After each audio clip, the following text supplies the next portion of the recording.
అందరికీ నమస్కారం. డోగిపర్రులో ఉన్న శ్రీ భూసామేత శ్రీ వెంకటేశ్వర స్వామి డోగిపర్రు మహాక్షేత్రానికి ఈరోజు రావడం జరిగింది. సో గుడికి వచ్చిన దగ్గర నుంచి ఇప్పటి వరకు గుడిలో ఉన్న ప్రతి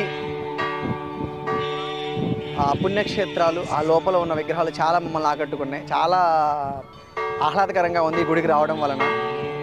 దర్శనం కూడా చాలా చాలా చక్కగా జరిగింది. గుడి యొక్క మెయింటెనెన్స్ కూడా చాలా చాలా బాగుంది. అన్నిటికన్నా దర్శనం అయిపోయిన అనంతరం మాకు అన్నదానం జరగడం జరిగింది. పంచభక్ష పరమాణాలని వినటమే కానీ నేను మొట్టమొదటిసారి చూడటం జరిగింది ఈరోజు. ప్రతి ఒక్క అన్నప్రసాదం మాత్రం చాలా చాలా చాలా బాగుంది. ఇలాగే కంటిన్యూ చేస్తారని మనస్ఫూర్తిగా కోరుకుంటున్నాము. సో నేను చెప్పేది ఏంటంటే ఎక్కడెక్కడో వెళ్తున్నారు. మన డోగిపర్రులో వెంకటేశ్వర కలియుగ దైవం వెంకటేశ్వర స్వామి కొలువై ఉన్న డోగిపర్రులో ప్రతి ఒక్కరు కూడా వచ్చి ఆయన దర్శన భాగ్యాన్ని చేసుకొని ఆయన కృపకు పాత్రలు కావాల్సిందిగా కోరుచున్నాము. అనంతరం అందరూ కూడా అన్నదానం చేసి వెళ్ళవలసిందిగా కోరుచున్నాం. ఎక్కడ నేను చూడలేదు. నేను చాలా గుళ్ళకి వెళ్ళాను కానీ ఎక్కడ కూడా ఇంత చక్కనైన ప్రసాదం అనేది ఎక్కడ దొరకలేదు.